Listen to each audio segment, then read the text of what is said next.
안녕하세요. 칠칠입니다. 이 시간은 구독자분이 질문하신 게 있어요. 지난 영상에 뭐 환기, 열외수 환기 장치 이 영상이 나갔었는데 좀 더 자세한 거를 원하시더라고요. 그래서 스파이시 럼님이 질문을 하셨어요. 닉네임이 좀 특이한데 캡틴 큐가 생각나는 그러한 이름입니다. 그래서 우리나라에서는 KS 스탠다드 규격으로 B6879 이게 열회수형 환기장치. 그래서 이제 KS 규격에 이 환기장치에 대한 그런 기준이라든지 그런 게 다 나와 있어요. 근데 저도 공통적인 동감을 갖는데 이 열회수 환기장치가 이론적으로 좋긴 좋은데 문제점들이 좀 있어요. 그래서 거기에 대한 조금 상세한 얘기하고 또 이 스파이시럼님께서 질문한 내용에 대한 그 제 의견을 말씀드리겠습니다. 아다시피 열회수 환기장치는 우리가 집안의 실내 공기를 환기를 함으로써 외부 신선한 공기로 이렇게 바꿔주는 개념이에요. 근데 요즘에는 바깥 공기가 너무 또 미세먼지도 많고 해서 그 의미가 좀 이제 혼란스럽긴 한데 어쨌든 뭐 실내에 여러 가지 습기, 먼지, 오염된 공기 그리고 부족한 산소 이런 것들을 환기를 인해서 바꿔주는 겁니다. 공기를. 그러다 보니까 겨울하고 여름 입장이 다른데 우리가 외부 온도 차이가 심한 겨울을 기준으로 볼 것 같으면 겨울에 실내 공기는 높고 온도가 높고 외부 공기는 온도가 낮아요. 그래서 그냥 창문을 예를 들어서 열고 공기를 바꿔주면은 어떻게 됩니까? 실내에 더운 그 에너지가 바깥으로 나가고 찬 공기가 들어오게 돼요. 물론 환기는 되는데 이렇게 되면 에너지 손실이 일어나니까 특히 뭡니까? 뭐 패시브 하우스 이런 경우는 그 목적을 달성하기가 힘들고 또 우리나라 국토교통부에서 지금 하는 목표 2025년까지 제로 에너지 하우스 그런 걸 실현하기 위해서는 사실상 이게 꼭 필요한 장치입니다. 근데 이 장치가 문제가 좀 있어요. 그러면 요 열회수 환기 장치는 종류가 어떤 게 있나 크게 따져보면은 살펴보면은 판형으로 된 게 있고 원형으로 된 게 있습니다. 로타리형. 그래서 판형으로 된 거는 원리가 이래요. 요 그림 보이시죠? 그 무슨 빨대를 쭉 나란히 해놓은 것 같아요. 그게 관 역할을 하고 공기가 통하는데 이 사진이라든지 이 자료가 한국 패시브 건축 협회에서 이거 따온 것들이 꽤 많습니다. 그래서 참고하시고 보다 더 또 중요하고 자세한 자료를 보시려면은 한국 패시브 건축 협회 이 자료실에 들어가면 이 열회수 환기 장치에 대한 보다 더 많은 자료와 자세한 게 또 있어요. 그래서 이 시간에는 뭐 질문 위주로 제가 답변을 드리겠는데 어쨌든 판형하고 원형, 로타리형이 있다. 그래서 판형을 볼 것 같으면 이렇게 빨대, 파이프형으로 쭉 직각으로 교차돼 있죠. 그래서 이쪽 방향은 예를 들어서 나가는 공기, 또 반대 방향은 들어오는 공기 이렇게 해가지고 그 열 교환을 하게 되는데 그 구조 보면 아시겠지만은 공기의 그 접촉 면적이 많죠. 그래서 여기서 열이 교환되는 겁니다.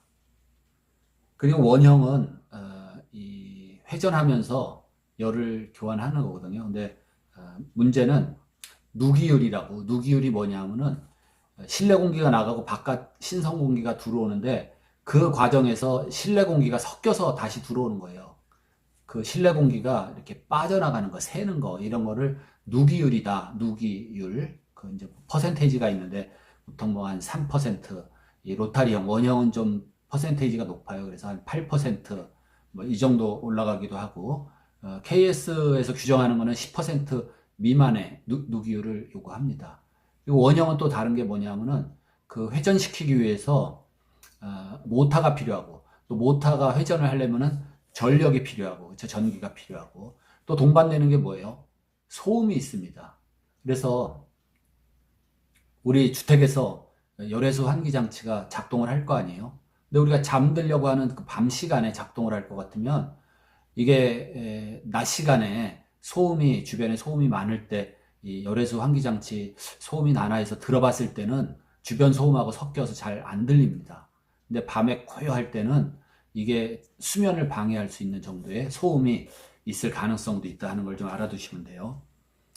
그리고 또 요 모양과 요 방식, 열 교환 방식에 따른 판형하고 원형 이렇게 나눴는데, 그 외에 또 이제 덕트를 쓰냐 안 쓰냐, 그리고 또 판형은 다시 이걸 또 나누면은 뭐 전열 교환 방식하고 현열 교환 방식 뭐 이런 게 있는데, 이거 뭐 자꾸 설명하면 복잡해지고, 대부분 전열 교환 방식, 그러니까 현열, 잠열 다 합쳐서 그런 교환 방식을 쓰는 게 대체적으로 전반적으로 우리나라에서 쓰는 거다 이렇게 알아두시고, 그 다음에 이제 공급 방식에 따라서 두 가지로 또 나눠요. 중앙 집중식으로 해서 뭡니까, 덕트를 이용해서 각 실에 공급하는 방식이 있고, 또 하나는 뭐 벽체형이라고도 그러고 창문형, 개별형, 뭐 이렇게 단일형 얘기를 하는데, 이렇게 각각의 방에 각각 이렇게 개별적으로 부착하는 열 교환 그 환기 장치가 따로 있습니다.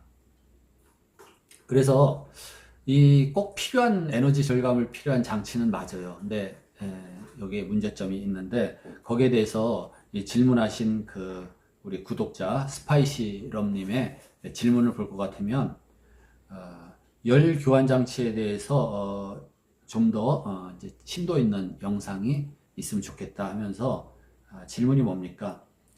열교 과정에서 필연적으로 발생하는 결로, 또 그에 따른 곰팡이 발생, 그리고 콘덴서의 최적. 그러니까 콘덴서라는 게 열교환 그 본체 그 크기입니다. 콘덴서 크기. 이게 부족해서 생기는 열 회수율이 낮은 그런 이제 국산 제품의 문제라든지, 또 필터의 그런 밀봉 상태, 기밀이 안 좋아서 그 바람이 또 좀 새는, 공기가 새는 그런 문제. 그리고 사용자가 필터 교환이라든지 그 열애수 환기 장치를 관리하는 그런 문제점 같은 거, 이런 걸 좀 불편한 점이 있는데, 이런 것들을 좀 알고 싶다. 그리고 요즘에 이제 신축 아파트에 이 열애수 환기 장치가 거진 다 들어가거든요. 근데 내부를 열어보면은 곰팡이가 있는 경우가 있어서, 과연 이거를 이제 설치를 해야 될지 말아야 될지 정말 좀 고민이다. 그러니까 장점도 있지만 단점이 많기 때문에 이걸 해야 되냐 말아야 되냐, 거기에 대한 그런 고민을 얘기를 하셨어요. 근데 이걸로 영상을 찍게 되는 이유는, 이게 저뿐 아니라 뭐 지금 많은 분들이 관심을 갖고 이 똑같은 어떤 그쵸, 고민을 할 것 같아요. 그래서 제 의견을 말씀을 드리는 겁니다. 구독자 질문 중에, 자, 열애수 환기 장치에서 결로가 생기고, 또 그로 인해서 이제 곰팡이가 생기고, 외부 기온이 많이 떨어질 때 뭐 영하 10도 뭐 이럴 때는 열애수 환기 장치에 결로가 되면서 또 얼기도 해요. 고드름도 생기고 이런 문제가 생깁니다. 그러면 곰팡이라는 거는 온도가 맞고 거기에 습기가 있고, 그쵸, 결로로 인한 습기가 생길 수 있고, 영양분이 있으면은 곰팡이가 핍니다. 뭐 곰팡이 종류는 굉장히 많아요. 그래서 어쨌든 곰팡이는 유해 물질이다 이렇게 생각을 했을 때, 이 곰팡이는 어떻게 할 것이냐, 그런 문제입니다. 그래서 열회수 환기 장치에서 우리가 쉽게 생각하면은 겨울철에 이제 우리 호흡기호 코끝이라든지, 또 뭐 수염이 났다든지, 아니면 마스크를 꼈다든지 하면 그런 현상이 더 많이 발생하는데, 바깥 공기는 찬데 이 안에서 내보내는 공기는 따뜻하고 습기가 많아요. 나오자마자 이 찬 공기 쪽에서 만나서 결로가 생깁니다. 코끝에, 마스크에 뭐 이렇게. 그래서 그거가 문제가 된다. 습기가 있고 어차피 공기 중에 이제 먼지, 유기물질이 있어서 곰팡이가 피는데, 이 문제는 어떻게 할 것이냐. 또 결로로 인해서 이 열애수 환기 장치에 그 필터가 있는데, 그 필터가 습기와 먼지가 다 쌓이고 뭉쳐져서 효율이 굉장히 떨어집니다. 이런 문제를 어떻게 할 것이냐.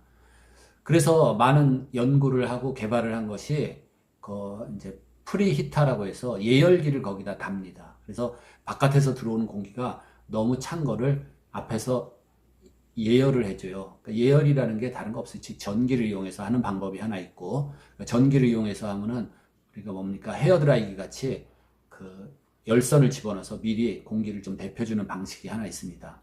또 하나는 뭐냐면은 땅속으로 지열을 이용해서 그 튜브를 설치를 합니다. 그래서 차가운 공기가 지중해에 있는 튜브를 통과해 오면서 지중 온도는 그냥 일반적으로 평균 15도씨라고 보면 돼요. 그쵸? 바깥 공기가 뭐 영하인데 지중을 통과하면서 15도씨 가까이 온도가 올라가서 그것이 이제 신선한 공기를 공급되면은 그런 결로 현상이 좀 떨어지죠. 근데 문제는 이 지중해 그 튜브가 또 문제가 돼요. 그래서 그 튜브 안에 곰팡이 방지 코팅도 해야 되고 또 외부에 물이 들어가지가 않게 밀봉도 해야 되고 또 하다 보면은 결로도 생기죠. 그러니까 튜브에 생기는 결로의 물방울을 또 배출도 시켜주는 장치가 있어야 되고 그리고 오래 쓰다 보면은 어차피 공기, 먼지, 뭐 꽃가루 이런 것들이 다 튜브 안으로 들어가기 때문에 오염이 되기 마련입니다. 그래서 또 주기적으로 청소를 또 2년, 뭐 1년마다 해야 되는데 그것도 만만치가 않은 작업이에요. 그래서 요 결로 방지를 위해서 뭐 예열을 한다든지 또 예냉을 한다든지 그리고 그런 어떤 지중해 튜브를 이용하는 방법인데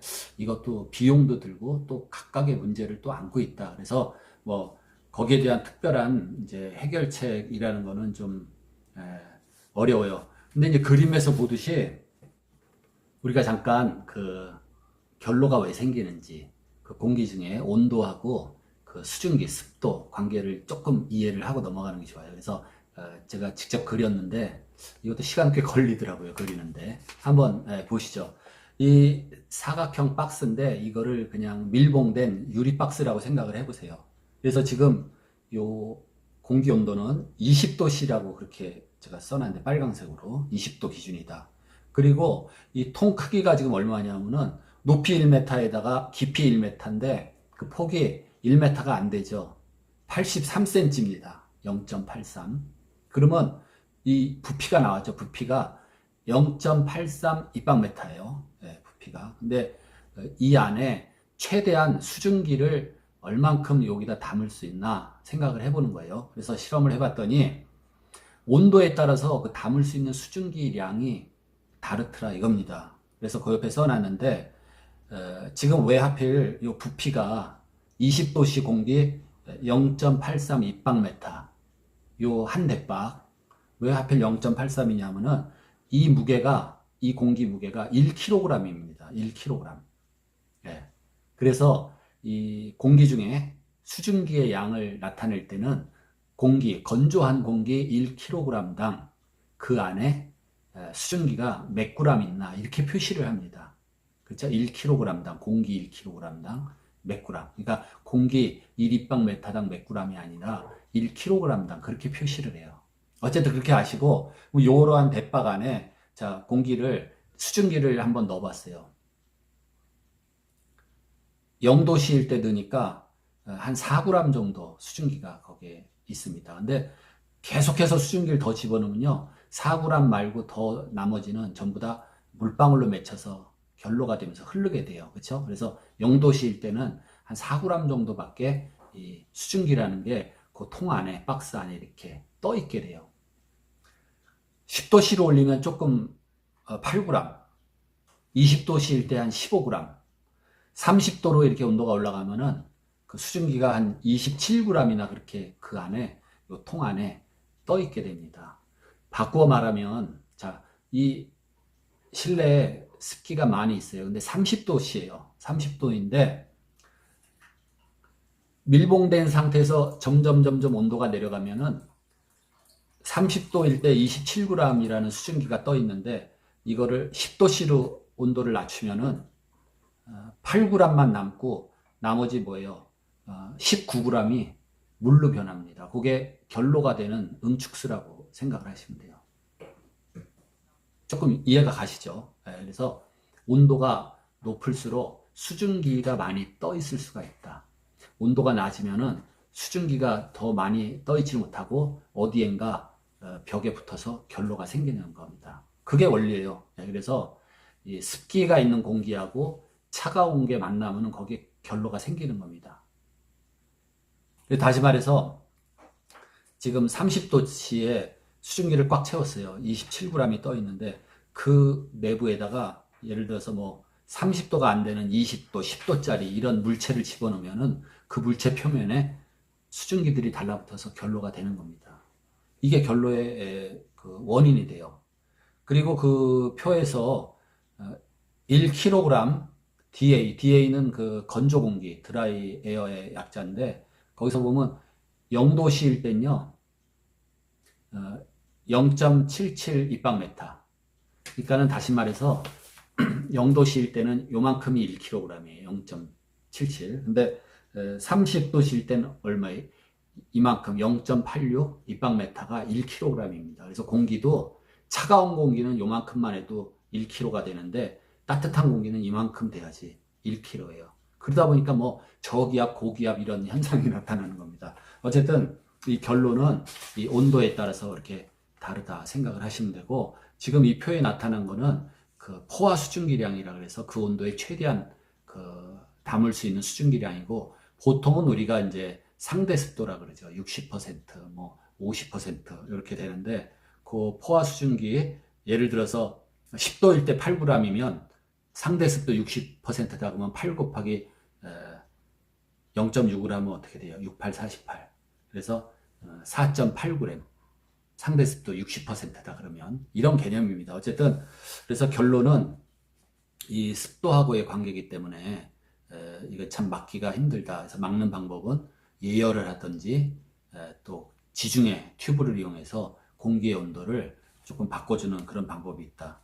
그 다음에 질문에서 두 번째는 콘덴서 최적의 크기, 이 크기를 작은 걸로 해서 뭐 국산 제품은 어떤 그 효율이 떨어진다 이렇게 질문을 하셨는데, 꼭 국산이라서 그런 건 아닙니다. 그 이유가 있어요. 그래서 그림에서 보듯이 콘덴서라는 거는 그 열 교환되는 그 중심부의 그 부품, 핵심 부품이죠. 근데 그림에서 보듯이 이게 작으면 열 교환 효율이 떨어져요. 그래서 클수록 열 교환 효율이 높아지는데, 또 크게 만들면은 효율은 높아지지만은 비용이 많이 들고 그렇죠. 그래서 우리나라 KS 요 열 교환 장치의 그 효율 70%만 넘어가면은 합격입니다. 그렇기 때문에 열 교환기는 달아야 되고, 그 다음에 효율이 높은 거를 만들자니까 비싸지고, 그래서 고효율 인증 기기 통과되는 70%만 맞춰서 또 생산을 하게 돼요. 그러니까 가격도 싸고, 그래서 대량 소비처가 어디입니까? 아파트에 많이 달리게 되죠. 그러니까 아파트에 요 싼 제품, 70% 그저 요거 남짓 통과한 그런 제품들을 달게 돼요. 그래서 효율이 좀 떨어지는 것을 달게 된다. 그 문제가 어떻게 되냐면요, 요 열 회수율이 요 효율이 예를 들어서 70%다. 그러면은 생각해 보세요. 자, 밤에 자는데 열외수 환기 장치가 작동을 하고 있어요. 이게 로타리형이 됐든지 뭐 판형이 됐든지 간에 어쨌든 거기서 환기가 되니까 바람이 솔솔 나오지요. 근데 실내 온도 예를 들어서 20도씨 그렇게 뭐 따뜻한 온도는 아니지만 그래도 우리가 잘 때 잠옷을 입고 자면은 문제가 되지 않는 온도예요. 뭐 20도씨가 실내 온도인데 열 회수율이 효율이 70%다. 그러면 20도짜리가 어떻게 됩니까? 14도밖에 안 되나요? 예. 70%로 떨어지면은 그 14도 정도 되는 그러한 바람이 나오게 돼요. 그러면 14도짜리는 굉장히 이렇게 차가운 느낌을 갖게 됩니다. 그래서 밤에 잘 때 열외수 환기 장치에서 찬바람이 솔솔 나와요. 그래서 이게 또 문제가 됩니다. 그러니까 실질적으로는 그 효율을 높여서 한 90% 정도 돼야, 실내 공기가 20도씨다 그러면은 한 열외수 환기 장치에서 효율 90%다 그러면 한 18도짜리 바람이 나오거든요. 그러면 문제가 안 되는데 이 한 70%짜리 달았다 그러면은 찬바람이 나온다, 이런 현상이 피부로 느낄 수가 있습니다. 그래서 이것도 문제예요. 그래서 소비자가 선택을 할 수도 있지만은 아파트 같은 데는 그냥 일괄 다 달려 나오기 때문에 참 70%, 75%짜리는 이런 문제가 있고 좀 아쉽다. 근데 원인은 바로 그거다. 달긴 달아야 되겠고 생색은 내야 되겠는데 값이 뭐 90%짜리는 비싸니까 그냥 75%, 70%짜리 그런 환기장치를 달게 되는 겁니다. 실제로 뜻있는 업체에서 열외수 환기율 효율 90%짜리 만들었는데 가격이 비싸고 경쟁력이 없으니까 안 팔려. 그 다음에 또 질문이 뭐냐면은 필터의 그 기밀, 밀폐성이 별로 안 좋아서 이 공기가 새는 것에 대해서 또 우려를 하셨는데, 우리가 여기서 말하는 건 누기율이라고 있습니다. 그래서 열애수 환기 장치에 인증을 할 때 그 환기 효율하고 이 누기율은 10% 미만으로 그렇게 요구를 하고 있습니다. 환기 효율은 그 교환 효율은 70% 이상이 돼야 되고 누기율은 10%또 미만이 돼야 돼요. 그래서 판형 같은 경우는 누기율이 좀 낮아요. 평균적으로 한 3%, 2%. 근데 이 로타리형, 원형, 회전형은 누기율이 꽤 높습니다. 뭐 10% 되면 불합격이니까 10% 밑으로 한 7, 8% 이렇게 실내 공기랑 섞이게 돼요. 그래서 그런 점이 좀 문제가 됩니다. 열애수 환기장치 그 인증표를 보면은 여러분들이 이제 그걸 잘 보셔야 되는데, 고효율 기자재 인증 기준이 이제 70% 이상이기 때문에 뭐 75% 뭐 이 정도 나오고, 그다음에 누기율이 뭐 10% 이하니까 그런 점이 있는데, 여기서 우리가 그 용어를 좀 알아두셔야 되는데, 그 효율이라는 거는 온도 교환 효율이 있고 기기 효율이 있습니다. 근데 효율은 그 온도 교환 효율 빼기 누기율을 빼주면은 효율이 돼요. 그러니까 다시 말해서 온도 교환 효율이 높다고 해서 효율이 높은 게 아닙니다. 그러니까 온도 교환 효율이 90%가 돼도 누기율이 예를 들어서 9%다. 그러면 81%밖에 안 되는 거예요. 그래서 그렇게 알아두시고, 판형 같은 경우는 온도 교환 효율이 조금 낮더라도 누기율이 낮기 때문에 효율은 또 그 이상으로 나올 수가 있어요. 그래서 그런 점들이 차이가 있다. 온도 교환 효율은 거기서 누기율, 그러니까 공기 새 나가는 거, 그거를 빼줘야 효율이 되는 겁니다. 이 필터 관리하는 게 조금 힘들어요. 그래서 어떤 거는 필터를 통째로 교환하는 게 있고, 또 어떤 제품 필터를 빼서 세척을 해서 다시 끼워서 쓰는 그런 방식이 있습니다. 그래서 보통 원형, 로터리형은 그 필터 성능이 별로 좋지는 않아요. 누기율도 높고, 그 대신 이제 이렇게 빼서 세척을 해서 다시 끼울 수 있는 그런 방식들이 있습니다. 그런 차이점이 있고, 관리하는 게 조금 불편하기도 하죠. 그리고 덕트형 같은 경우는 덕트 내에 오염이 생기고, 덕트 안에 곰팡이가 필 수가 있고, 덕트 안에 또 먼지가 많이 앉을 수가 있어요. 물론 덕트가 다 이제 주기적으로 청소를 하게끔 돼 있는데, 여러분들 자동차 그 에어컨 필터 그거랑 똑같이 생각을 하시면 됩니다. 자동차도 2년, 3년 이렇게 필터를 교환 안 하면 그 안에 먼지, 곰팡이 그런 게 쌓여서, 그쵸, 이렇게 송풍기 틀면은 막 썩은 냄새가 나요. 그다음 필터에 문제가 있으니까 그거 갈아주면은 그런 냄새가 금방 없어지죠. 그랑 똑같다고 생각을 하시면 됩니다. 이 그림에서 보는 거는 그 판형 열애수 환기 장치의 그 콘덴서 그 열 교환 부분인데, 그 보시면은 그 외부에서 그 OA가 바깥 공기입니다. 아웃 에어인데 외부에서 환기 장치로 들어오는 거를 OA라고 이렇게 표시를 해놨어요. 그래서 차가운 공기가 들어오면서 공급되는 공기, 서플라이 에어가 되죠. 그 빨강색으로 바뀌어서 들어왔어요. 왜 빨개졌겠어요? 그래서 리턴 에어라고 RA가 있죠. 그게 실내 공기가 나가면서 그 콘덴서를 데펴놨죠. 데펴놨으니까 바깥 공기 OA가 들어오면서 이제 서플라이 에어, 공급 공기가 되면서 따뜻해진 거예요. 이때 열을 바꿔서 열을 회수하는 그 효율이 높을수록 그쵸, 고효율 열 회수 환기 장치가 되죠. 그래서 리턴 에어는 그 장치를 빠져나가면서 바깥 공기가 또 들어오면서 차가워진 거를 거쳐서 나가기 때문에 이 EA로 표시되어 있죠. 그 환기 장치에서 바깥으로 나가는 공기, 이렇게 표시를 해 놓은 겁니다. 이 표는 그 판형 열 교환기하고 그 환형, 그러니까 로타리형 열 교환기의 특성을 좀 알기 쉽게 비교를 해 놓은 거예요. 그래서 표를 보실 것 같으면은 그 전열 교환, 그래서 요건 둘 다 이제 가능한 겁니다. 그 다음에 소비 전력은 로타리형이 상대적으로 높죠. 환형, 모터가 있으니까. 그 다음에 소음도 당연히 그 모터가 있는 그 환형, 그게 높습니다. 그 다음에 장치 크기. 장치 크기에서 이제 환형 열교환기가 원래 상업용으로 쓰던 거예요. 그래서 그거를 좀 축소시켜가지고 주택에도 쓰는데 크기가 좀 큽니다. 거기서 누기율은 말씀드렸듯이 판형은 누기율이 좀 작아요. 근데 그 환형, 로타리형은 누기율이 좀 높다. 그 다음에 열교환 효율은 상업용으로 쓰던 그 환형, 로타리형이 효율이 높습니다. 그리고 동결 가능성, 그 겨울철 바깥 기온이 영하 뭐 10도 뭐 이렇게 굉장히 낮을 때 가능성은 이 판형 교환기가 열교환기가 동결 가능성이 높아요. 근데 이 로타리형은 회전하면서 열 교환하기 때문에 결빙 가능성이 그렇게 높지 않습니다.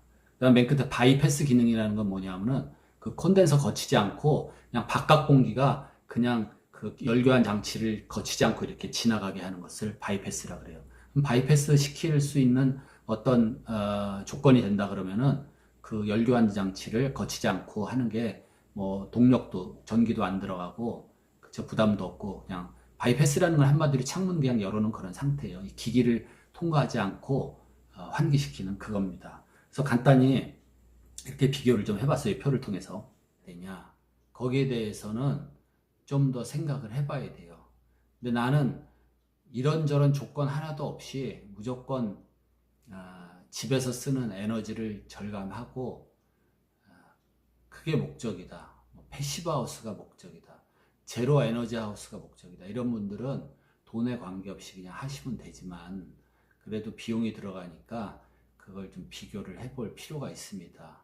그래서 판단은 여러분들한테 맡기고 제 영상이 만들어지고 또 뭐 한 달 뒤, 6개월 뒤, 1년 뒤에 또 그 열외수 환기 장치가 많이 개선돼서도 나오고 그렇잖아요. 기계, 전자제품 등이 이게 굉장히 빠른 속도로 발전하고 바뀌어요. 그렇기 때문에 또 뭐 6개월 뒤에 이 영상을 보면은 조금 안 맞는 수가 있을 것이다. 이렇게 생각도 됩니다. 그래서 좀 더 자세한 것을 자료를 얻고 싶으신 분들은 이 사단법인 한국 패시브 건축협회 여기에 가면 자료가 또 많이 있어요. 그러니까 오늘은 질문을 해주신 스파이시 럼님에 대한 그런 제 의견을 간단하게 말씀을 드렸습니다. 다음 영상에서 또 뵙겠습니다.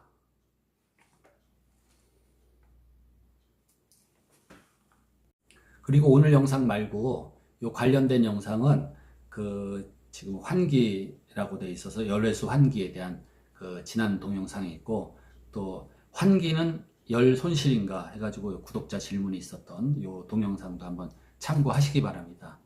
그래서 결론적으로 열외수 환기 장치를 뭘로 써야 될까 또는 이 열외수 환기 장치를 써야 될지 말아야 될지 고민하는 분들이 많아요. 근데 사실상 저 자신도 뭐 명확하게 이러이러해서 이걸 써야 된다, 이러이러해서 이게 좋다, 나쁘다 이렇게 설명을 결정을 못 내리는 이유는 이게 가격이 또 상당히 비쌉니다. 그래서 이 돈 값어치만큼 역할을 하냐 거기에 또 의구심을 갖게 돼요. 그래서 국산하고 예를 들어서 뭐 독일에서 만든 거하고 가격 차이가 뭐 두세 배가 납니다. 나는 데다가 또 예열 장치 같은 걸 달면은 또 2, 300만 원이 추가가 돼요. 그러면 예열 장치를 안 달고 지중해 튜브를 설치해서 그런 어떤 예열을 또 하겠다. 그러면은 또 한 1,000만 원, 1,500만 원 또 이렇게 비용이 들어갑니다. 좀 더 생각을 해봐야 돼요. 근데 나는 이런저런 조건 하나도 없이 무조건 집에서 쓰는 에너지를 절감하고 그게 목적이다. 패시브 하우스가 목적이다. 제로 에너지 하우스가 목적이다. 이런 분들은 돈에 관계없이 그냥 하시면 되지만 그래도 비용이 들어가니까 그걸 좀 비교를 해볼 필요가 있습니다.